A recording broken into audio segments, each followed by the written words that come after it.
But the Davidian sect was founded in Waco, and there are still reminders of that original group. Texas News 5's Brian Mylar joins us now from outside the Branch Davidian compound with more on that. And Brian, I was surprised to learn that there are a number of Davidians there. That's right, Jane. This is referred to as Mount Carmel, but I'll tell you what, the original Mount Carmel was founded some 60 years ago in another area of Waco. And the Davidians that are there now, and anyone else occupying the old Davidian land around that Mount Carmel, say people are getting them confused with these Branch Davidians. Now, it sounds a little bit confusing, but it all boils down to a big difference in religions. On a sunny hillside in Waco known as Mount Carmel sits the worldwide headquarters of the Davidians, a branch of the Seventh-day Adventists. They print pamphlets for members here, have occasional worship services in the chapel, and display the Davidian flag. But this group is having an identity crisis. Vernon Howell, as his previous name was, is in no connection with us here. He says the peace-loving, non-violent Davidian sect is in no way connected to the Branch Davidians, holed up in a compound miles away. And they're angry at the trouble David Koresh has been causing. And so he's not a Davidian. Not a Davidian.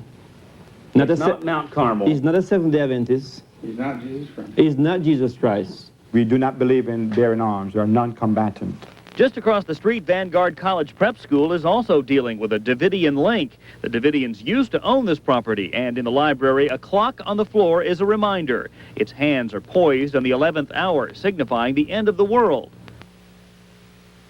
And below ground, tunnels once used by the Davidians for some purpose are now sealed up. Another remnant of the Davidians who used to occupy this campus is a shepherd's crook inlaid in the cement floor of a building that used to stand here. It's a Davidian symbol because David of biblical fame was a shepherd. Even though there's no Koresh connection, there were some concerned parents. I had checked out with the Waco police and the FBI. Was there any legitimate reason to have a concern for our students? And what? There is none, but Davis is ready for this ordeal to end just the same. And again, this is the Branch Davidian compound here outside the town of Elk, or the area of Elk near Waco. And that school and the Davidians living over there in Mount Carmel in Waco have no connection with these folks here, or at least not in the present day anyway. And there's just some pretty fascinating relics on that ground over there. Very confusing, Brian. Thanks a lot for the report. We're going to have to follow our Davidians closely to make That's sure. interesting information. All right. Thanks, Brian. Now, David Koresh's Branch Davidians aren't the only Davidians here in Waco. In fact, this is the international headquarters of a Davidian sect that aligns itself with the Seventh-day Adventist Church. Its leader is no stranger to David Koresh, as Channel 8's Michael Hill reports. So how long have you been a Davidian? Unlike the self-appointed cult leader David Koresh, Norman Archer is the elected chairman of the General Association of Davidian Seventh-day Adventists. Archer's incurred the wrath of Koresh when Koresh has babbled about the Bible. Most of the time I talk to him, you know, I could highlight his inconsistency so easy. Because, you see, I know from where he's coming from, you see. So I could just open up to him and then, you know, get angry sometimes. He said, are you going to reject my message? You know, and he behaved like that. Well, you know what they think of me? They think I'm the Son of God. Both Davidian groups trace their roots to the 1930s split with the Adventist Church. Both believe the second coming is near. But Archer rejects Koresh's polygamous, violent, weapons stockpiling ways. Those manifest clearly that God is not speaking with him. Waco is the worldwide headquarters of the General Association of Davidian Seventh-day Adventists. There is no church, there is no congregation, and it is not a commune. Its main business is publishing, and this is its publishing house. The association favors resting on the seventh day of the week and keeping and observing the Sabbath. So do mainstream Seventh-day Adventists. But while some liberal churches may go along with wearing makeup and jewelry, the association condemns it. For example, a Christian should not go around painting their faces with all these makeup and all these things, you know, jewelry and all these things, because a Christian must be different. The Lord says, I have a peculiar people. So when somebody sees you, you must be seen as a person reflecting Christ's image. The association says one of its early leaders prophesied something like this, as tragic as it is, would happen to draw the world's attention to Davidians in Waco. Definitely a fulfillment of prophecy. It's a divine intervention of the Lord. Not only that, I mean, this thing could have been over with by Sunday, and the mass media wouldn't reach here. But the Lord's hand is in it. He said, I have to wait a little longer. And the media here having nothing to do, they just come looking for us, you know. It's providence. Archer met Koresh 8 years ago and has always thought of the cult leader as a zealot posing as a prophet. Archer says he last saw Koresh at the compound in November when Koresh was wearing a braid and appeared more fanatical. What does Archer think of God speaking to Koresh? I wouldn't say the Lord is talking to him because I think that from the very beginning he's led by the devil. Got people shot. Get the hell out. Archer says when Koresh has satisfied his ego, he'll give up and the standoff will end. Did you think he was capable of this, Koresh? No, I know he's capable of giving up, of producing a lot of theories and ideologies, but I didn't see his capability to get into the arms race, you know. Michael Hill, Channel 8 News, Waco. The doomsday preacher now says he doesn't like being compared to Jesus Christ. David Koresh today told negotiators he's just a prophet. But religious groups are praying for him that he will give up the siege. Let's join Sue Speck near Waco. Sue? Fran, this is the Sabbath for the Davidians. There's a lot of speculation here about whether that's going to change anything. But we found members of the mainstream group from which Koresh claims origins who say it should. The printing press at the Mount Carmel Center was churning out literature this afternoon. This particular beast, it is said in Revelation 13, is like a lamb, but speak as a dragon. Ironically, today about false prophets, which the Davidian Seventh-day Adventists believe David Koresh is. The publishing business is how this group spreads its message. It is their work, but it all stops at sundown, the beginning of Sabbath. Safely through another week. Through sundown tomorrow, they will be singing, praying, and reading meditations. Family religion consists in bringing up the children in the... It is presumably similar to what the Davidian cult members are doing tonight, if Norman Archer says David Koresh's perversion of this religion has not eliminated the practice. If he still does believe, Archer predicts a quiet time in the crisis. I hope he will have a Sabbath day and peaceful, no problem. And if he should come to the point of maybe releasing anybody, I think he would maybe start that negotiation back on Sunday, maybe not on Sabbath. So you think? Certainly something to watch over the next 20 hours. Good evening, everyone, and thank you for joining us. I'm James Lynch. Day 7 of the Waco standoff is our top story. The FBI and 23 women and children have been released from inside the compound. Another group unwilling to relax this week has been in high gear trying to protect its reputation. KLTV's Jeff Brady has been in Waco since the beginning of the ordeal and files this report from a Waco publishing house. Since 1935, Waco, Texas has been the source of the Davidian word. This publishing house now produces about 5,000 copies a day of Davidian tracts, leaflets, and manuals for worldwide distribution. But over the last week, even that amount has not been enough, these Davidians say, to clarify where they and branch Davidians differ. They say where David Koresh relies on firepower for strength, they rely on a holy fire. Dependence on God for deliverance in the end of time. A most fundamental difference. There's no connection with our policies. That's already been released. These printers have showed up at nearly every media gathering near Waco this week to protect their group from the negative notoriety focused on one group of Davidians. Despite all the confusion and bad press this week, the Davidians believe this entire episode actually serves a higher purpose and will open a genuine mass audience to their published beliefs. It is being utilized by the Lord, because by so doing, the Lord calls the world of TV, news media, to come to Waco. And for at least the last week, the national media has been here, spotlighting an evil son of this tiny church, but Davidians in Waco believe for the ultimate purpose of a holy son. In Waco, Jeff Brady, East Texas News. That land in Waco has been Davidian property since 1935, when the movement's founder moved there from Los Angeles. Another clarification now: it has taken nearly a week to figure out exactly the name of the compound now surrounded by the FBI. Mount Carmel, they say, actually refers to a residential community near Waco. Their publishing house operates out of an old Protestant church in the neighborhood. The Davidians claim David Koresh named his compound New Mount Carmel, or as some like to call it, Apocalypse Ranch. But the Davidians say the negative message may stick. The name Mount Carmel becomes very prominent in relationship to him. His place is not called Mount Carmel. It is called Ranch Apocalypse. no one seems to recognize that. But yesterday it was in the paper that that is the name of the place, the real name, not Mount Carmel. Those Davidians worshipped at the Waco Seventh-day Adventist Church. The Jewish observance of Passover begins tomorrow at sundown. Cult leader David Koresh says in the past he has received religious messages during the observance and that he has raised hopes that the Passover season could bring an end to the standoff. Dr. Lynn Tatum of Baylor University is an expert on the Old Testament, and he joins us now live from our Waco newsroom to give some insight into the religious implications of Passover. Dr. Tatum, what is the significance of Passover in the Old Testament and the Christian tradition? Well, in the Old Testament, by far and away, the most important event in all of Old Testament history is the Exodus from Egypt. The Passover is the Jewish commemoration of that event. It refers to, of course, the angel of death, the final of the 10 plagues that came upon Egypt.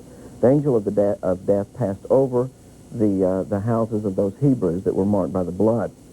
In the New Testament, Passover plays a very important role because, of course, we have to remember that Jesus, Peter, all of the early disciples were, in fact, Jews.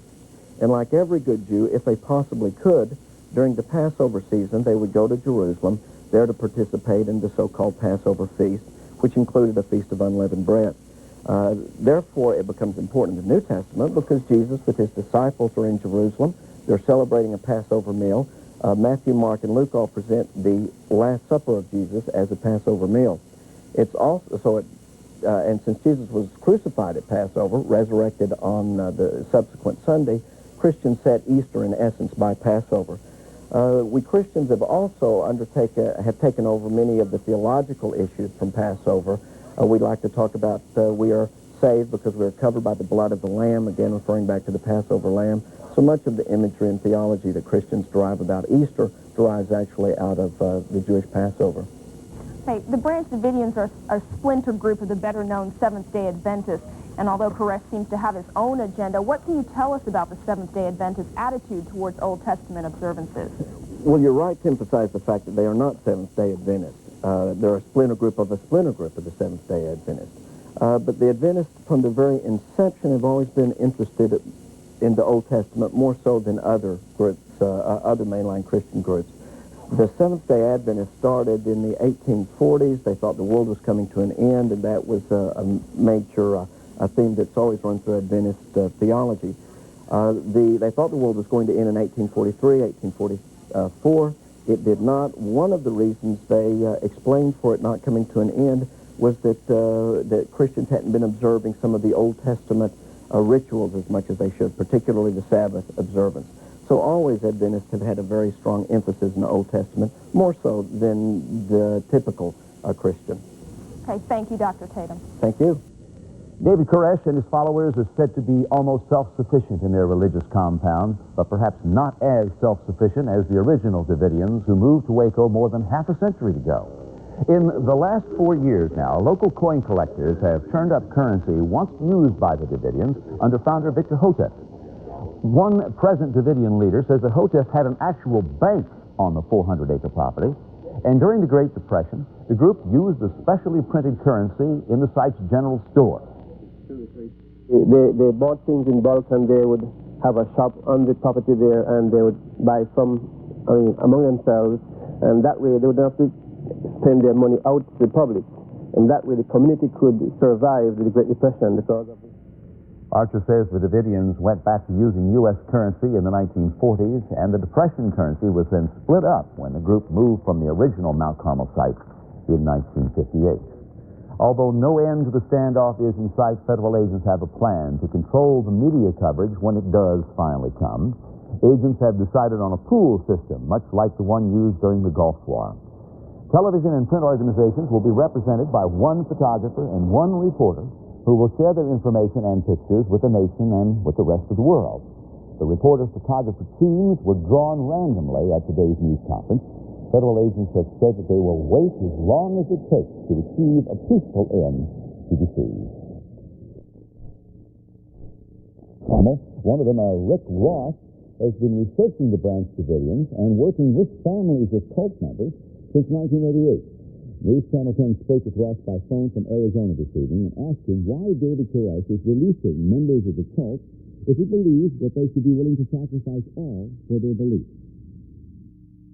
I think that there are people in the compound who are very distressed over what's going on. They're having doubts. In fact, Hal has taken to this kind of practice of interviewing people before they leave, which is not unusual. It's part of his background. In fact, the young man I deprogrammed out of the Waco Davidians in 1992 in July talked about how he was afraid to talk to Hal before he left the compound, or David Koresh, because he would be put through this kind of hot-seat process where Koresh would give him the third degree about leaving the compound or anyone else. The Branch Davidians at Mount Carmel are demonstrably self-sufficient, but not perhaps as self-sufficient as the original Davidians who settled here during the Great Depression.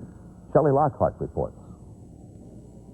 The original Davidians who settled here more than a half a century ago actually at one time had their own currency. Yes, their own official money. Bookstore owner Avery Von Blond Jr. has Davidian money dating back to 1938. Von Blond says he came across the bills 3 years ago at a coin and stamp show. Being that it was a Waco-related item, it aroused my curiosity of Waco memorabilia. A local coin collector, Dalton Adams, bought the original group of bills from George Roden, the son of the man who later founded the splinter group, the Branch Davidians. But Adams says Roden never mentioned what the currency was used for. It was just that was left over from way back when they moved the Carmel Center out to where it's at now. Roden is believed to have used the currency when he was part of the original group of Davidians founded by Victor Hutef. The present leader of that group, Norman Archer, says Hutef opened a bank called the Bank of Palestina and printed their own currency. He says the group used the currency during the Great Depression in their general store on the compound. They bought things in bulk and they would have a shop on the property there and they would buy some among themselves, and that way they would not have to send their money out to the public. And that way the community could survive the Great Depression. Archer says the Branch Davidians at Mount Carmel probably don't use their own currency. He says it was a method of self-sufficiency for the first Davidians during a rough decade. In Waco, Shelley Lockhart, News Channel 10 Tonight. April 14th is now the day federal agents are hoping will bring the end of their standoff with Branch Davidian cult members near Waco. This is day 39 of the siege. It, of course, began with a deadly shootout that killed at least 7 people. Negotiators hope that after cult members celebrate their Passover, they will come out of their armed compound. But as News 36's Marla Bean has discovered, tonight there are more questions about their beliefs. You may be surprised to learn that this is Mount Carmel, 2500 Mount Carmel Drive to be exact. It's where Davidian Seventh-day Adventists do most of their printing of literature to explain their beliefs. He says that I'm going to mark the faithful ones and I will slay the unfaithful ones. Now, this is what we refer to now as the next Passover significance. The Davidians are an offshoot of the Seventh-day Adventist Church. From that group sprang the Branch Davidians, along with some new customs. We must observe feast days. For example, new moon, Passover. But those are not anything traditionally observed by Davidians nor Seventh-day Adventists. There is some spiritual significance to the time of Passover for Davidians. But if you take a look at their literature, you'll know it's not an event that's celebrated. That's just one of the differences between the Davidians and Koresh's followers. Still, there's some skepticism as to just how significant this event really is for Koresh. Previously, we had assurances from the attorneys that after Passover was over, they have given us their guarantees that these people would be coming out. So now not only do we have to have Passover to take place, but Mr. Koresh is still waiting for his message from God. I don't think that there is a genuine thing behind the observance of the Passover for Koresh. To me, it's just another time to buy some more time. Whatever Koresh's true beliefs about Passover, federal agents seem to believe it does mean more time, but it's hard to tell what it'll mean when that holy period is over. Near Waco, Marla Bean, News 36. Agents involved in negotiations say the Branch Davidian Passover celebration has been underway since last night. Cult leaders have offered to surrender once their Passover celebration is over, but members of this Seventh-day Adventist church say their teachings do not call for a celebration of Passover, and they're skeptical about Koresh's holiday. That there isn't a genuine thing behind the observance of the Passover for Koresh. To me, it's just another time to buy some more time. So now not only do we have to have Passover to take place, but Mr. Koresh is still waiting for his message from God. Agents are hopeful the standoff will end on April 13th. That's the day that Koresh says his Passover will be over. In Waco tonight, federal agents continue to wait and watch for David Koresh to make his move. The cult leader today told negotiators that the standoff could end after Passover. Koresh and his followers will begin observing their version of the religious holiday tomorrow at sundown. Channel 7's Mary Benton is near the Branch Davidian compound, and she joins us now live, and she has the latest on that for you. Mary? Well, Neil, federal agents talked with David Koresh early this morning to clear up the confusion about when the Branch Davidian Passover actually begins. And they found out that, like everything else in this standoff, Koresh has decided how and when he will celebrate this religious holiday. The first sign of moonlight over the Branch Davidian compound will mark the beginning of Passover for David Koresh and his followers. Koresh has told negotiators that overcast skies on Monday forced cult members to delay the traditional Jewish holiday until Wednesday at sundown. But it's unclear whether 8 days of feasting and praying will move Koresh to surrender peacefully. We're hopeful that it ends on the 14th, but you're aware of the various dates that he's said as well as I am, and it hasn't happened yet. This is just another date in a long series. I'm just nervous if they start bringing up Christmas. Across town in Waco, at the site of the original Mount Carmel, another group of Davidians thinks Koresh is simply stalling for time. It should start yesterday at sunset. For him to want to do it tomorrow or the other day, obviously he doesn't even know what he himself is about. Obviously. He doesn't believe anything. He's just trying to make time, buy time, to try to fulfill his own self-ego. Norman Archer says while Koresh is making a symbolic gesture to celebrate Passover, the delayed observance will hold no religious significance. This group of Davidians also believes Koresh has twisted the message of the seven seals. The church is constantly printing out more books on the seven seals, and they don't see it ending with Koresh peacefully surrendering. I don't think if Mr. Koresh surrenders, it's not because of his desire. It would have to be that a higher power overruled him and let him surrender. Of his own self, I think he would rather die than come out. Well, federal agents say that at best they will remain semi-respectful of this Passover season for the Branch Davidians. However, they are making clear that they will continue the pressure to get a peaceful surrender quickly. Tonight, for instance, there are new stereo systems set up at the compound, presumably to blast loud music overnight, and also there are lights once again flooding Mount Carmel. Neil? Rick Ross has been researching the Branch Davidians and working with families of cult members since 1988. News Channel 10 spoke with Ross by phone from Arizona this evening and asked him why David Koresh is releasing members of the cult if he believes that they should be willing to sacrifice all for their beliefs. I think that there are people in the compound who are very distressed over what's going on. They're having doubts. In fact, Hal has taken to this kind of process of interviewing people before they leave, which is not unusual. It's part of his background. In fact, a young man I deprogrammed out of the Waco Davidians in 1992 in July talked about how he was afraid to talk to Hal before he left the compound, or David Koresh, because he would be put through this kind of hot seat process where Koresh would give him the third degree about leaving the compound or anyone else that wanted to leave. Mr. Ross has deprogrammed several cult members, and as he just said, some of them Branch Davidians. Something happened there that shouldn't have happened. The judicial system got completely off track, and we would like to know why. We would like to see an investigation now by the FBI to find out what happened. How come this wasn't stopped 10 years ago? They knew about it. Why was it buried? Because then there would be families tonight that wouldn't be mourning their dead. And that's really sad. A former member of the religious sect called the cult that we have come to call the Branch Davidian. The cult members who've held the federal agents at bay since Sunday in Waco belong to that group. Joining us this morning is a guest who says he is a deprogrammer of this specific kind of cult. He says he learned of abuses in the cult last year when he got one 7-year-old member out. His name is Rick Ross, and he joins us from Dallas. Morning, Mr. Ross. Good morning. You have had dealings with one or more than one member of this cult. I've dealt with the Davidians in 3 separate cases, one specifically in July of this year from the compound in Waco. Was that the 7-year-old girl? I was a 7-year member who was a male adult member of the group. And did you get him out in some way? Did you deprogram him? What were you doing?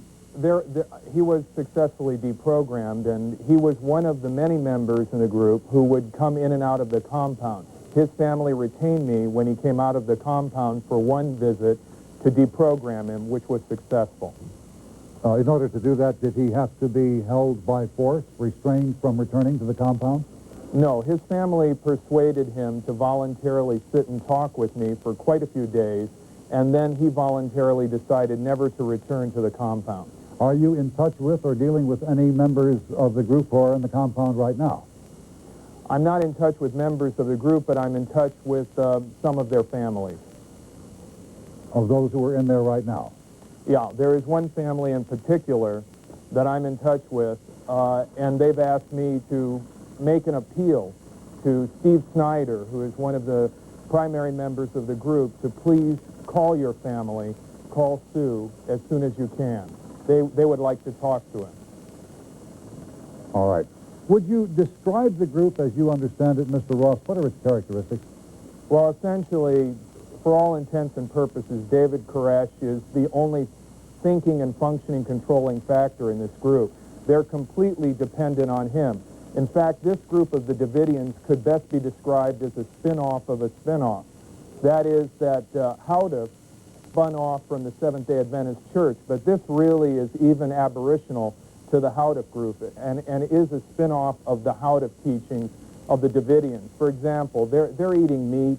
They have drank alcoholic beverages. This is strictly forbidden by the original Davidians. So really what these people are is a group of people who are totally dependent on one man and one man only, and that is this David Koresh. Whatever he says is what God says. All right, there were Davidians before him then. Apparently Davidian is not an extension of his name, personally. Is that right? Well, the name Davidian really is an allusion to the Davidic kingdom or the Davidic throne. That has a link to the flag they've recently raised, in which it's basically the Israeli flag with a serpent embedded in the star. What they're really alluding to is the restoration of the Davidic kingdom, the restoration of the Davidic throne, which was a theme of Victor Howdif. In fact, one of the pretenders to the prophetic mantle of Howdif after he died in 1955 was a man by the name of George Roden. Roden went so far as to have villages in Israel where members could go to. So they have constantly had this strong feeling towards Palestine or Israel. All right. They have been releasing children. Somewhere between 10 and 16 children have been freed over the course of the past a couple of days. What is the role of the kids in this organization? First of all, about 3 children in the compound are Koresh's by his own marriage, but 10 are the result of his relations with women outside of his own marriage. So about half of the children, and I've heard reports from members that there are as many as 30 children in the compound, about half of the children are in fact Koresh's. What do you stand to be the general day-to-day ambience or atmosphere in the compound? You haven't been in the compound, have you? It would have been impossible for me to enter into the compound. What do you infer it's like in there? I would say that these people feel that this is the end of the world as they know it. This is perhaps the day of judgment that they have been preached to for hours upon hours upon hours in long sessions of Koresh, conditioning their minds to accept this moment, this juncture, when they would confront the end of the world, and they are the army of God. Can this standoff, Mr. Ross, be resolved peacefully, and if so, how best? You know, I've racked my brain about it. I've thought, would there have been anything that anyone could have done to enter that compound that would not have resulted in this type of violence? And I don't know that Koresh would ever tolerate anyone giving him his advice or offering any input. He feels that he is in charge, and he is obsessive about the fact that he is in control. Anyone entering this compound would have been assaulted. Myself, families, if they were not properly cleared by Koresh, and of course the authorities. Mr. Ross, if you'll stay right there, we'd like to continue our conversation after we take a brief break. We are talking with Cult deprogrammer Rick Ross, who has more than a passing familiarity with the Branch Davidian, now in its second day of a standoff with about 400 law enforcement officers in near Waco, Texas. A standoff which has so far been bloody, resulting in the deaths of at least 6 people that we know of. Mr. Ross, have you talked with the authorities on this? Previous to all this beginning, yes, I was contacted by Texas authorities with firearms control, and they interviewed me extensively, and also I put them in touch with people who could also supply them with first-hand accounts of what was stockpiled there, what was going on as recently as in July. Do you feel that news coverage of this situation, including this interview, is helping or hurting? I feel that, in general, the media so many times has acted as a watchdog over these groups. I've heard people say, why wasn't this dealt with before? Why didn't something happen? Why didn't somebody stop these people? And in fact, there are other groups across the country who have as much or more weapons and are just as dangerous. And the answer is, so many times people just don't want to deal with this. The authorities, because of the First Amendment, freedom of religion, feel that they don't want to intrude in sects like this sect. And the media has offered a spotlight to warn the public and to advise people of what's going on, and even to prevent people from being recruited who, if it was not for media coverage, would not even know that these groups were dangerous or a threat to them. Well, how about the freedom of religion issue? This is a group that is or lays claim to being a religion. At what stage or point does a group go over the line and call for outside intervention? Well, just because a group claims to be religious does not mean they can do anything. They may believe anything and have faith in anything, but not do anything. And the First Amendment is not a suicide pact in which our government or our public authorities are saying go ahead and have free reign. When they begin to abuse children, when they become violent, when they do things that harm the public and their members, they deserve to be monitored. They deserve to be restricted. And I've seen horrific things done in the name of God that should have been prevented and could have been prevented. What kind of people, Mr. Ross, are susceptible to the kind of brainwashing you described? The sad thing is, Bob, that everyone in our country is susceptible. Many of us would like to go into denial about this. We'd like to pretend like it couldn't happen to me, it couldn't happen to anyone I know or I love. I've dealt with families that seem like Ward and June Cleaver, the proverbial American family, and yet their son or daughter, bright, intelligent, no history of problems, no psychological background, no drug abuse, became involved in a destructive group. There are people in that compound now who are highly educated, articulate, bright, caring people. In fact, these people have at times acted as if to their families that they had doubts about David Koresh, but he's controlled them. There is such a thing as brainwashing. There is such a thing as thought reform and mind control. And if people are caught in the web of a group like this, they can go under, lose their ability to critically think, and make value judgments of their own, become dependent on a leader like David Koresh, and it may lead them to disaster. Are you, in your role as a critic and certainly an opposing force to this organization, in danger yourself? I've been threatened many times, and that's just part of what comes with my work. I've received hate mail, death threats. I've been followed by cult groups. That's just part of what it's all about. How do you deprogram someone who has been brainwashed as thoroughly as you describe it inside the compound? Well, it took many days for me to work with the young man that in fact I successfully brought out of this sect. And I think that people misunderstand what deprogramming is. In essence, the group has programmed the member. They've imposed a kind of program or thought reform means of mind control on the member. My job, if you will, is to unravel their program, find the cracks, find the flaws in it, and release the person's mind so that they can think freely. This involves many different elements, many different approaches. It may involve looking critically at the way the group jumps around in the Bible. For example, David Koresh, he does quite a tap dance through the scriptures, jumping around, grabbing one scripture in the Old Testament, another in the New, and linking them arbitrarily without any grounding or any reference that is their historical means of relationship.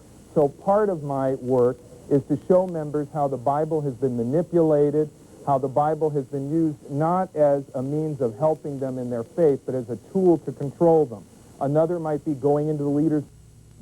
The group from which the Branch Davidians originated held a church meeting to help improve the negative image created by David Koresh and his followers.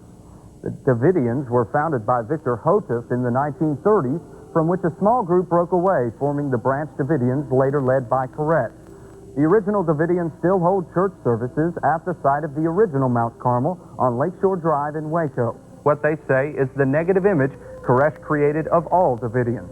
When we gathered here, we definitely came to make plans how we will deal with the Koresh situation, because it definitely will affect our work. So we have to make plans how we're going to deal with the psychological effects, the moral effects, the doctrinal effects, because we think that Mr. Koresh has been given a wrong signal to the world as to what the Davidian message is all about. No matter what your personal reaction is, you probably do feel moved by the large number of people who died in the tragedy. And you are not alone. People in Waco were mourning those who died inside the compound, while they, at the same time, they were also asking questions. Our team report continues with Ken Kaltoff, who was at that memorial service. Ken? Jan, nowhere have people been following this controversy and its tragic conclusion more closely than here in Waco. Waco is a place that considers itself a religious community, and today people in Waco began trying to put this tragedy behind them with a memorial service. People of all denominations gathered at a Waco Presbyterian church to mourn the cult members who died. The 10 billion words that have been written, the speculations that have been made, the fingers of blame that have been pointed, all make no difference here. Texas Governor Ann Richards, a native of Waco, was there as her town begins to heal. This whole ordeal, I know, has been a difficult one to watch for everyone. Of course, everybody's just in shock and deeply saddened. That's what happened. Others who follow the Davidian faith, of which the cult was an offshoot, are passing out flyers in Waco. We, of course, are genuine Davidian Seventh-day Adventists, and Koresh is about 3 or 4 times removed from the genuine Davidian Seventh-day Adventists. There you go. It's on the 7th seal. Davidian Seventh-day Adventists want to separate their teachings from those of David Koresh. Okay. Meanwhile, in Waco, a group of Seventh-day Adventists is meeting. Sue Speck talked with the leaders of the religious group that Koresh claims gave rise to his Branch Davidian sect. Every controversy, every reproach, every slander will be God's means of provoking inquiry and awakening minds that would otherwise slumber. This is Waco's other Mount Carmel, the other Davidians of the Seventh-day Adventist Church who never claimed David Koresh, but who see the tragedy at the compound as an opportunity. The situation in Elk has brought reproach, so to speak, for the onlooker. But then, from our perspective, these reproach may be God's means to cause an inquiry, to awaken minds into even the 7 seals prophecies. The whole world today is asking questions. Several dozen Davidians from all over the nation and world have come to the Mount Carmel Center, and while they'll have special services in their sanctuary when their Sabbath begins Friday night, and to pay a bill in a business-like way. Today they're talking business at a conference scheduled long before the standoff began. But there's constant talk of the compound and discussions of it in informal Bible studies. Here's a man who's saying that he is Christ. But there will be no prayers said here for the dead at the compound. This group believes you pray for the living, not for the dead, because it's too late then. Too late for David Koresh, but not too late, they say, to make good of his evil. In Waco, Sue Speck, Fox News. Ironically, Waco is hosting a national convention for Davidians from across the world. About 80 Davidian delegates are meeting at the Mount Carmel Center in Waco for a national conference. Electing a new national governing board is the main topic of discussion at the conference, but there have also been talks about the standoff at Mount Carmel. The Davidians are also discussing the possible effects of the tragic ending to the standoff and ways to tell the public about differences between their group and David Koresh's followers. And it will have an effect upon us, but it may not stay very long, because we are now publicly making known that we are not connected with Koresh, and we would rather have people calling them Christians and not Davidians.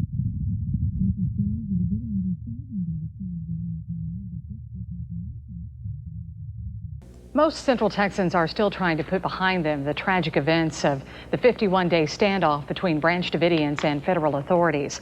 But one group, perhaps more than any other, is still fighting to maintain a separate identity from the cult members. As Seal Spouse reports, the Davidian Seventh-day Adventists are working to build their own faith and distinguish themselves from David Koresh and his followers. Now I want to touch on This is the annual session of the General Association of Davidian Seventh-day Adventists, or DSDA. The believers from around the world are at the Mount Carmel Center in Waco for business and religious meetings. Now, this group is not new to the area. The DSDA bought this church activity center just over 3 years ago. Since then, members have worked to establish their own religious identity, which they say differs substantially from the religion practiced by David Koresh and his followers. We are a basic organization like any organization that you may find in Waco. We have a board of directors that runs the operation, and no one person can dictate or brainwash anybody. Ministerial Director Norman Archer estimates there are about 2,000 DSDA members worldwide and says the Waco group consists of about 35 people, many of whom are from Jamaica and other parts of the Caribbean. The group is actively recruiting new members from around the world, and some members have recently bought homes in the neighborhoods surrounding the Waco church. Well, the movement will be growing and is growing, and we do believe that as many other out-of-state believers decide to move to Waco, they'll continue to buy homes, and we think there'll be a rise of the acquiring of more homes in Waco, and it's in this suburbs too. One of the group's neighbors says he finds nothing out of the ordinary about the growth of the church as the new members arrive. Vanguard School's headmaster Ed Davis says DSDA members have often visited him and his school. Vanguard is on the site of the original home of the Davidians, who moved to Waco more than half a century ago. We restored just normal relationships, and we visit back and forth, and I really enjoy them. They're a very interesting group of people. The members of the Davidian Seventh-day Adventists say in the aftermath of the disaster near Elk, the door is open for them to spread the word of their beliefs, not just throughout Central Texas, but also across the country and the rest of the world. In Waco, Seal Spouse, News Channel 10 Tonight. Well, much of the controversy surrounding the cult stems from its leader, David Koresh. Koresh is also known as Vernon Howell, and many of his followers are reportedly former members of the Seventh-day Adventist Church. Now, many current Seventh-day Adventist Church members are distancing themselves from the cult. They say Koresh and his followers are in no way affiliated with them. Is being identified as a Davidian Seventh-day Adventist, somebody who is very dangerous, who bear arms, and who take lives. Our mission is very much contrary to that. Mount Carmel has secrets that the dozens of cameras trained on it around the clock simply can't see. We don't know for sure what goes on inside the buildings that fill the compound, nor do we know what may be going on under the ground, where it's believed the Davidians have constructed a rough network of bunkers and tunnels. But we do know a little more about the tunnel system constructed at the site of the original Davidian compound. Janet Gregg has that story. Stories of the tunnels beneath the original Mount Carmel compound near Lake Waco have circulated for years. They were evidently constructed to link the buildings and the church across the street. And there's even a long one headed toward the lake that was never completed. And it appears a similar system of tunnels may run under portions of the Mount Carmel compound where David Koresh and his followers are holding authorities at bay.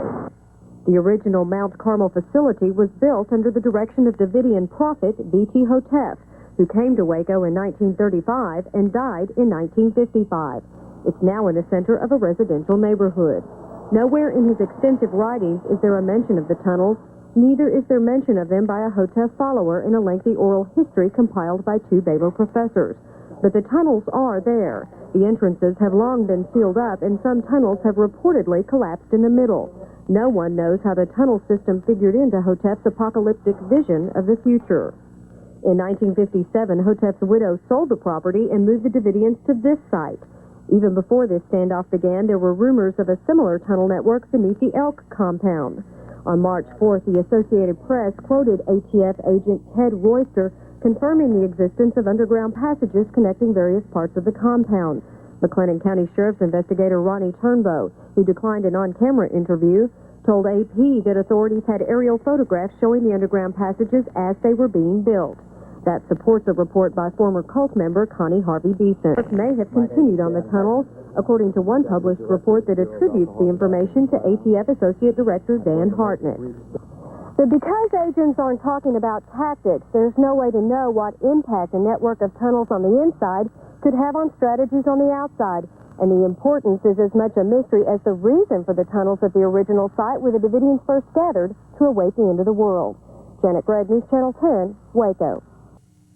David Koresh repeatedly refers to a portion of the book of Revelation in the Bible that talks about the seven seals. That explains why much of what he has had to say is hard for most of us to understand. Tonight, Janet Gregg attempts a brief explanation of what the seals are and what they mean. Some Davidians have returned to the site of the original Davidian commune launched by their founding father, V.T. Hotep, and are taking advantage of the standoff to promote their faith and religious heritage. They bought a piece of the original Mount Carmel complex in 1991 to headquarter the General Association of Davidian Seventh-day Adventist 7-member council. The Mount Carmel Center is also where they print their literature. Today, they printed 2,000 40-page pamphlets for the media, explaining the seven seals David Koresh has repeatedly referred to throughout the siege. A full explanation of the meaning of each seal can be lengthy and very detailed. Each contains many symbolic messages. After listening to his 45-minute sermon or 59-minute sermon on the radio, it was clear to us that he did not explain to the world what the seven seals really are. So we felt the responsibility to make this information known to the world at this time, that there is a meaning to the seven seals and that it is available from the Davidians. We want to make this available to the world. But in brief, the Davidian faith centers on judgment through 7 periods of time, each represented by a seal. The first covers the time from creation to the Great Flood. It contains a white horse symbolizing the purity of God's new world and a rider symbolizing Adam and his descendants. The second seal, a red horse and rider, encompasses the time from the flood to Abraham and symbolizes loss of peace, the spread of sin throughout the world, and the beginning of wars. The third seal, which covers the time from Abraham to Christ, contains a black horse and rider and stands for spiritual darkness, when mankind lost God's word and turned to idol worship. The move from the third to the fourth seal coincides with the change from the Old Testament to the New in the Bible. The fourth seal stretches from Christ to 1500 A.D. A pale horse and a death rider mark a return to God's word, along with the persecution of Christians by the Romans.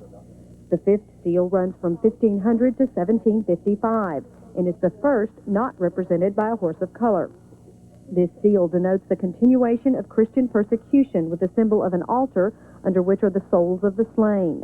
Davidians believe we are living in the time of the sixth seal, which contains images of extreme natural catastrophe and symbolizes the end of time. This period began in 1755 with the Great Lisbon earthquake and will end with the marking and saving of the faithful and the killing of all others. The seventh seal represents the judgment of the living, a time of great glorification of God, and a last chance to join the faith. When the time of the seventh seal ends, Davidians believe 7 plagues will fall upon the earth, the last being Armageddon, after which will occur the second coming of Christ. Janet Gregg, News Channel 10, Waco. If you didn't get all of that, you can get a copy of the Davidian pamphlet outlining the meaning of the seven seals. Just pick one up at the Mount Carmel Center. That's located at 2500 Mount Carmel, and that's in Waco. One local church is taking a step to spread what it says is the real meaning of the seven seals. David Koresh has continually brought up the seals during negotiations, and he challenged religious leaders to decipher the meaning of the seven seals. Now, members of the Mount Carmel Center are distributing a booklet detailing those seals. The group has distributed more than 300 of the pamphlets, hoping to clear up some of the mystery about the seals' meaning. And they have had what they call some surprising response. Drastic world events as far as calamities in the world and the natural disasters, all of those are wrapped up there within the seven seals. And the world needs to know that God is in control, and He wants them to be responsive to His signs. You can get a copy of the booklet by calling or writing the Mount Carmel Center. The Davidians here continue to stress the fact that the group involved in the standoff is in no way involved with the Mount Carmel Center. Former members of the Branch Davidians say David David Koresh preached to followers that Armageddon is here. The book of Revelation refers to Armageddon as the last battle between Satan and Christ. One Baylor professor says that the New Testament, Matthew 24:36, states, no one knows when Armageddon will take place. No one knows, not even the angels of heaven, nor the Son, but the Father alone. It's not the kind of knowledge that would have been given to a prophet. Baylor professors say Koresh's immediate demand for interpretation of the Bible may lead him to believe his confrontation is Armageddon. Standoff in Waco drags on. The curious gather. 1, 2, 3. By the dozens, they flock to the closest vantage point, a hill a couple of miles from the Branch Davidian compound. 2 podiatrists from Washington State want to treat the wounded. Entrepreneurs capitalize on a bad situation. How much are the t-shirts? $4. And why are you selling them? Make $1. Others support cult leader David Koresh's constitutional rights. I'm in sympathy with him. I still believe in America that we still have a constitution that protects our rights to be what we want to be.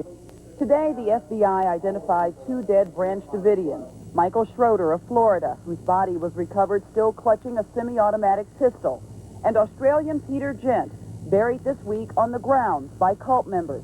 His parents don't believe it. I'm going to refuse to fall apart until I've got some concrete evidence from the authorities that they have identified the body as to be Peter's. And for cult member Pablo Cohen, an appeal from his mother in Jerusalem to Koresh. Please, let your people go and come out to tell your story. Several others, all the outside influences may be diverting energy from the real point of the negotiations, which is persuading cult members to surrender peacefully. Vicki Mabry, CBS News, Waco. Straight ahead on tonight's Now, the association is an organization that seems pretty unhappy with the way ATF is dealing with things down here. They believe that the search warrant that was handed out and exercised about 11 days ago was done improperly, and they think that those in the compound are being treated unfairly.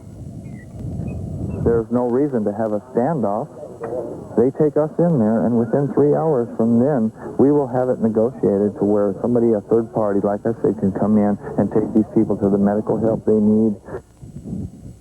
Paul says his organization is quite sympathetic with Koresh and the other cult members there, and that's basically why they're here. They're willing to help out in any way they possibly can. I think they can resolve the situation much faster than the official agents that are in town doing the job that they're doing now. One other note that I wanted to point out is that we've seen a little bit more activity today from armored vehicles moving around. We're not sure what they're doing, what that means, but there have been quite a heavy traffic of vehicles coming out of the compound and driving around the dirt road that surrounds the compound. Lloyd? Thanks very much. Jill Spells. The legal maneuvering has already begun, even as the standoff continues. David Koresh's mother, Bonnie Haldeman, filed papers asking the court for unrestricted access to the cult leader. And as we reported last night, CAUSE, an international Christian legal aid group, is seeking a restraining order to keep federal agents from using deadly force on the Branch Davidians. CAUSE has also lined up 8 attorneys from Texas, Oklahoma, and Washington, D.C. to represent cult members once the standoff is over. Attorney Kirk Lyons says it's an option to end the siege peacefully. You got 2 guys duking it out, and then the one guy that was hitting the other guy is now the negotiator. I mean, really, that doesn't work. You need to bring a minister, an independent person, an attorney, anybody to go in there and break the deadlock here. Push the 2 parties aside. Among the attorneys Lyons has lined up, Wacoans Gary Coker, Vic Fizell, and Houston attorney Dick DeGuerin. The director of the Bureau of Alcohol, Tobacco, and Firearms today defended the actions of his agents to a House subcommittee in Washington. Stephen Higgins told the panel that appropriates the agency's funding that his agents carried out their mission to the letter, and the officers did exactly what they were trained to do. Higgins had little patience with the criticism the Bureau has endured since the raid. I noticed some of the critics said we made a frontal assault on that. We don't make no-knock warrants. In that case, in Waco, as in a lot of cases, we had an agent exit, yelled to the house that he was a federal officer there to serve warrants.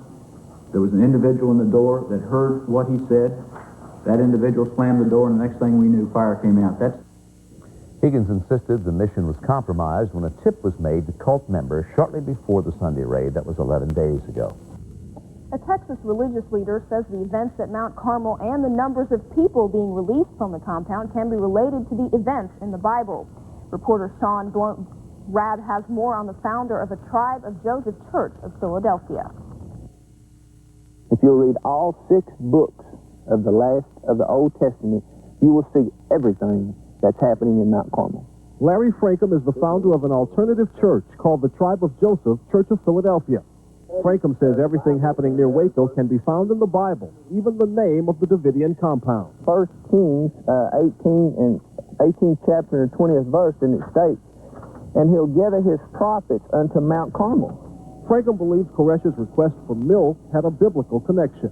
Isaiah chapter 28 and verse 9, and it says, "Who shall he teach knowledge, and whom shall we make understand doctrine? Them that are weaned from the milk." See, he was talking about the milk of God, the Word of God. Frankham feels Koresh's message, "God help us, we want the press," hung from a compound window, was spiritual in nature, while other banner calls for the press were carnal. He points to Micah chapter 5, verse 5 to explain the recent releases. "Then shall we raise him 7 shepherds and 8 principal men." These 7 shepherds, I feel like, were the 7 people that were released at that one time. Nor does he believe Passover or Easter will end the standoff. They would not use a spiritual situation to turn themselves over to a carnal law enforcement agency. Many people suggest as we move towards the turn of the century, many more alternative religions and cults will arise preaching an apocalyptic message. Do you agree? Yes, I agree with that. The Bible is plain about many false prophets, many false Christs will rise in the last days. And the Bible states that even if it were possible, they would have fooled even the elect. Near Kaufman, Texas, Sean Rabb for CBS News. The Waco outlet of Joshua's Christian Stores and the customers who frequent the bookstore is, says manager Chris Schlump, a pretty accurate gauge of the way the Christian community is viewing the ongoing Mount Carmel standoff. For those that really study the Bible personally and have a personal relationship with the God of the Bible and really are in touch with it, those people are not fazed at all. Those people are, they expected it because they read about it in the prophecy of the Bible. Just recently, Vernon Howell came out and said that he was a prophet, and the Bible talks about that too. That in the end times there are false prophets, and it's predicted in the Bible, it's prophesied in the Bible that would happen, and that is really the true message and the level of conversation among the Christians in this community.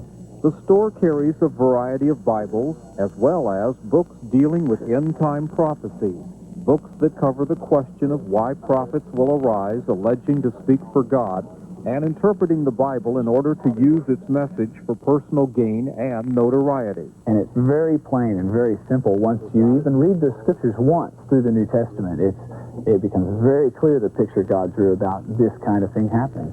If there is any one sure sign that indicates whether a person proclaiming himself a prophet is speaking truth, his or her words, Schlump says, can easily be put to a test. Carpenters use what's called a plumb line to true up a wall. And if ever there's anything in your life, or you hear any teaching from men or from other books or from anywhere that you're wondering about, hold it to the plumb line. Does it stand true with the plumb line of God? And if it does, if it fits perfectly with this book, then it's truth. If it doesn't, if it wavers at all, then it's only speculation, and it could be true or false. In Waco, James Napier, News Channel 10. The Mount Carmel name isn't a new one to religious showdowns. In the Old Testament of the Bible, the prophet Elijah met with more than 400 prophets of Baal, a pagan god, in a showdown over whose God was for real. Elijah's God set fire to an offering soaked in water, while Baal's prophets couldn't bring fire to their offering. Elijah then slew all the false prophets. The entire showdown occurred on a place called Mount Carmel.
go?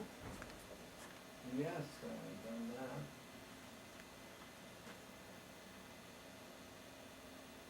I'm at the treasurer's, the secretary's machine.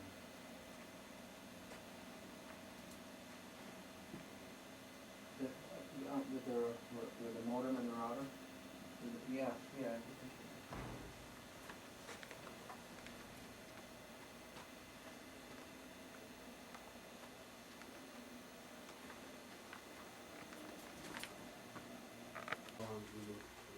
You do that plan?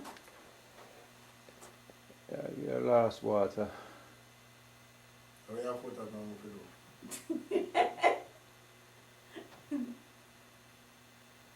You overtrust money. You can't talk on that beauty with the pan. I'm going to clean up that.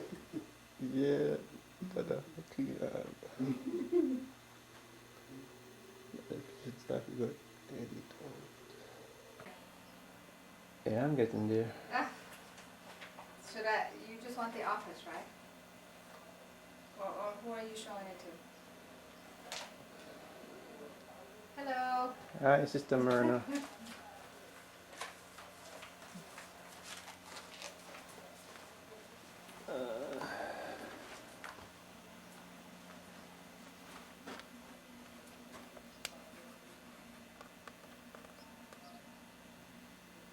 Say treasurer's office or something. This is Lake Waco. In the treasurer's office. The treasurer views the lake from her desk. Now what a beautiful sight.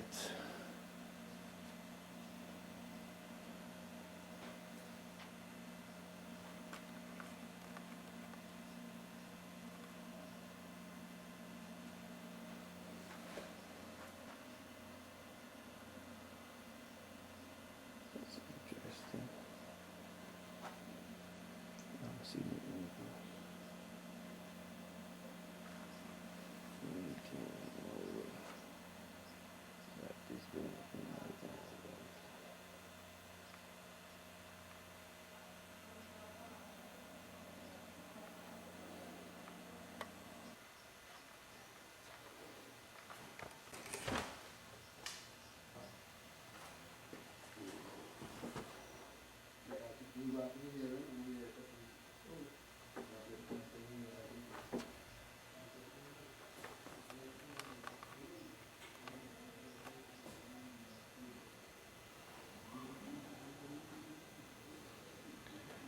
Passageway from the office to the chapel, Mount Carmel Chapel.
Mount Carmel Chapel.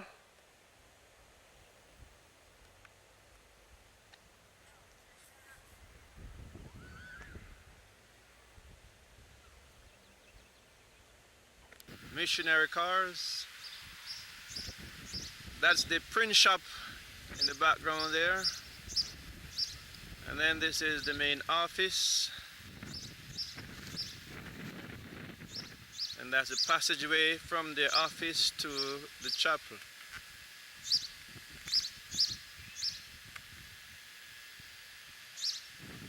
Symbol of identification, location, the cross. Stone works on this building. Stone veneer.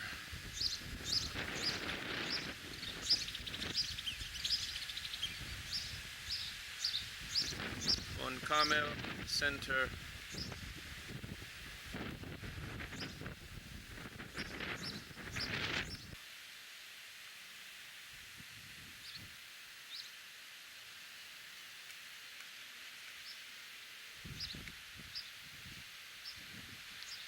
The treasurer's office, that was the front door we were looking through. Office, door to the treasurer's office. Beautiful flowers by her door.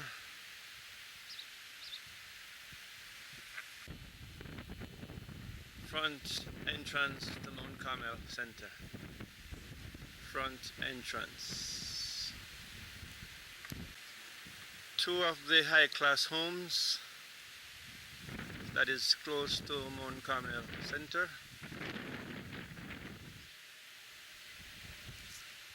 A third one in the background there. These are Mount Carmel's pecan trees. Mount Carmel pecan trees. There we have a pecan tree, then we have a peach tree, then we have a apple tree, peach tree, no, that's a pear tree, peach tree. From a little distance we go, we can see that Mount Carmel is still pretty surrounded by a lot of trees, you know. Still surrounded by a lot of trees, despite so many years has passed. There we have a pear tree that's laden with young pears. Again, that's Mount Carmel Center, and quite a few trees around this side. All these trees still on Mount Carmel property. That's a street. That's a street that border the present Mount Carmel Center, that street. Everything on this side of the street belongs to Mount Carmel. Those trees still on Mount Carmel property. And there we go right around until we come across the Vanguard School again. That's the Vanguard School. That building was Brother Hutter's office and dwelling. He used to live upstairs. And there we see the Vanguard. The Vanguard School. Vanguard School. Mount Carmel sign.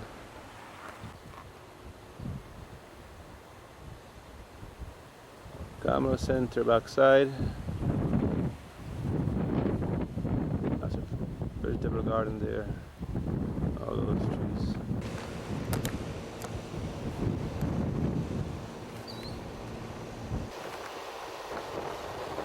Now I am on the roof of the print shop, and from this angle I want to give you a broader view of the surrounding scenery. In the foreground there is Lake Waco.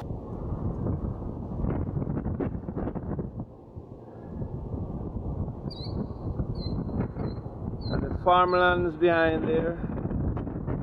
Beautiful farmlands.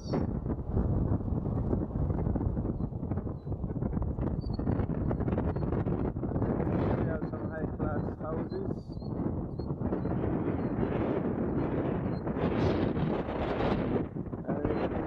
view, general. Remember, this that I'm looking at there is the roof. This is the roof. And I go up off the roof, and then I look. I'm looking probably maybe 10 miles. I'm seeing 10 miles in the distance. Maybe 10 miles in distance, I'm seeing all these trees.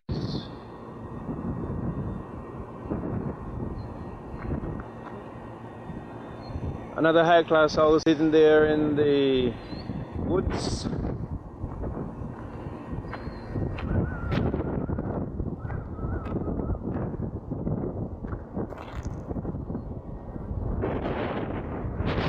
Now my camera basically right now is pointing towards Waco City, and there's not one commercial building in sight. Watch me now. This is the roof of the print shop. That's the fig tree over there. I look in the distance towards Waco, downtown. There's no commercial building in sight, only trees. There are some high-class houses tucked away in those thick woods, and that's it. I go around and I come around right back to the Vanguard School, and that's all you can see from this point on the roof of the print shop. All you can see is trees. So one may say we are in the city, but when God looked from high above, he see a different picture.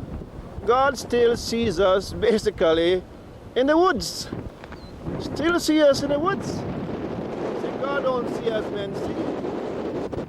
So we're basically still in the woods. See? Still in the woods.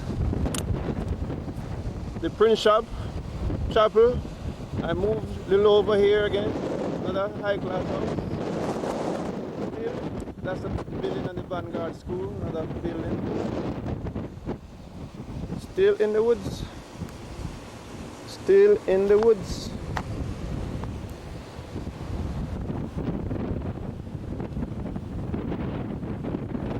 Again, I repeat, my camera is pointing towards downtown Waco, and that's all you can see. This is the direction of the old peach orchard. That is the direction of the old peach orchard, brothers, sisters, and that's all you can see where the old peach orchard was. Are these trees. And a few high-class houses tucked away in the trees. That's it. Old Peach Orchard. Vanguard School again. The chapel, we move to the left. Roof of the chapel, that's the roof of the chapel. See, roof right down to my foot. That's my shoes. I lift up back. I go towards the chapel. I turn a little left. And there I see Lake Waco. Beautiful scenery. That's the scenery I see from my office window. Lake Waco. 50 miles around it. Winding its way through these woods.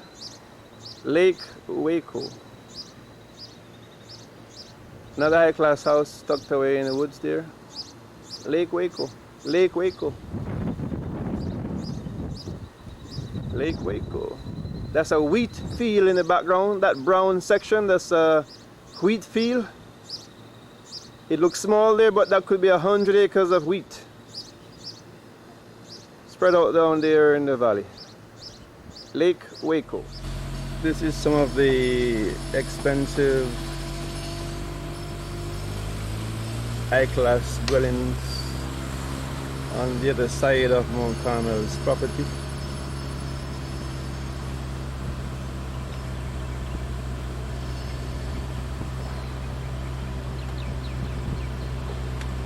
This is the other side of Mount Carmel's property that was subdivided for high-class living. We could be about half a mile from the quarters right here. No, maybe a quarter mile.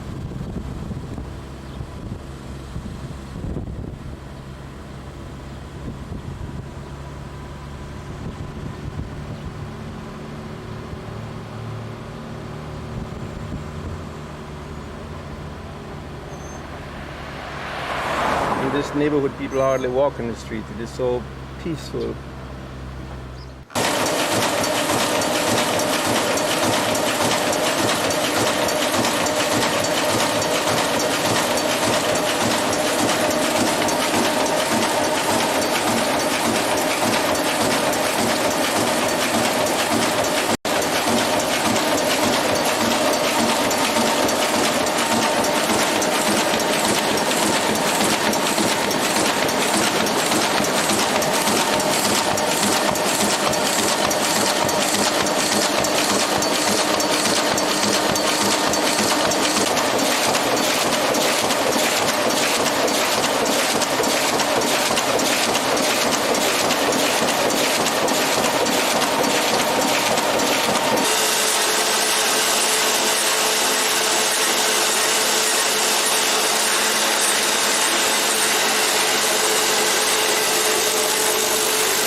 Y al comprender nosotros nuestra ineficiencia para esta obra, nos dejó la preciosa promesa de la... Here is our tape copying center run by Sister Gooden. She's running off 3 tapes one time on that machine and 3 tapes on that machine. It's done in 2 minutes, both side tape in 2 minutes. So roughly we are copying 6 tape in 2 minutes, both side one time. Amen. Amen. Why are you coming in here? You want me to spoil that camera?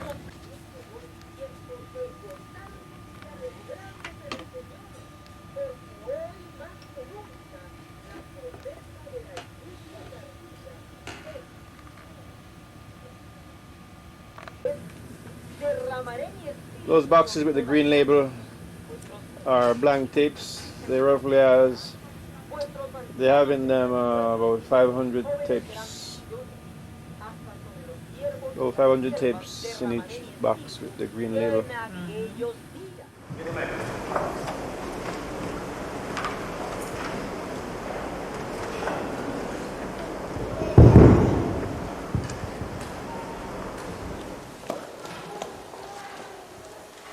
In 2 Chronicles 7:14, a very familiar text.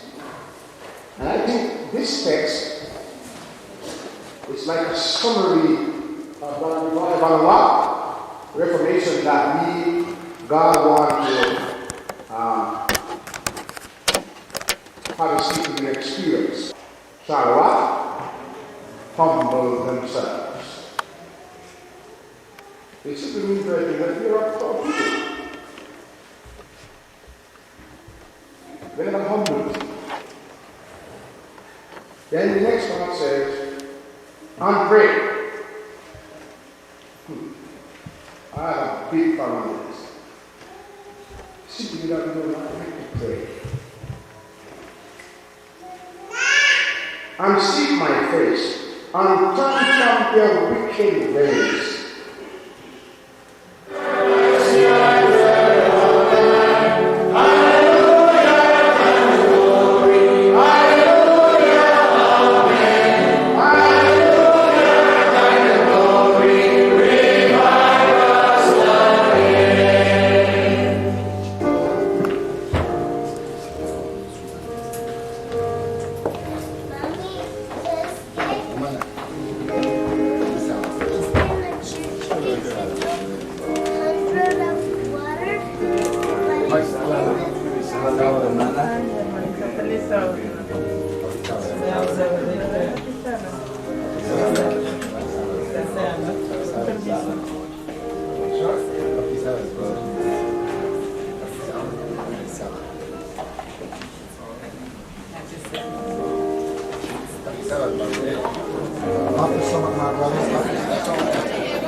I'm around.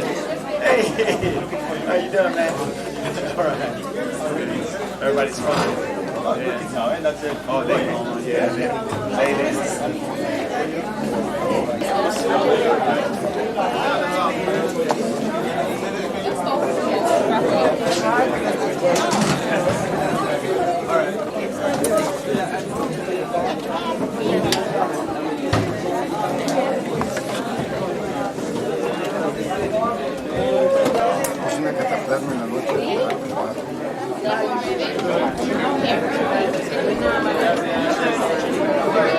She gave me her email address. I tried to use it, but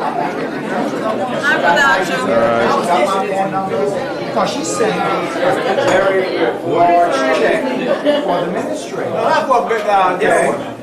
Plus money for the enough for something. I don't, and they might go to him.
Hi, my name is Sister Winter. How are you doing?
Yeah,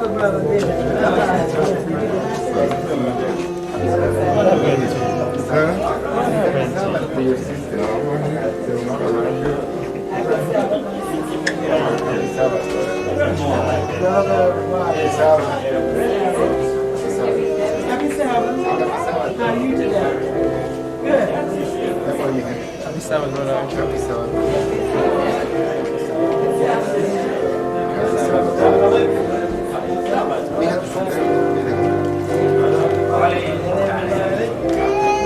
How are you doing, my brother? Happy Sabbath.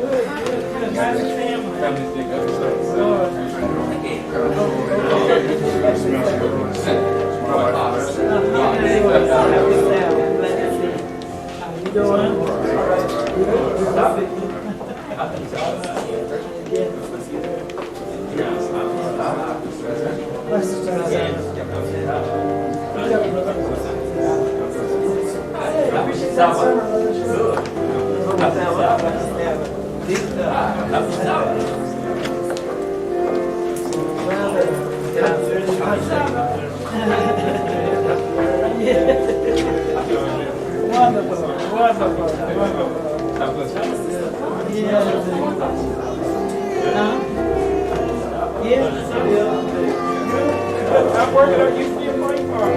Happy Sabbath, my sister. I'll get you.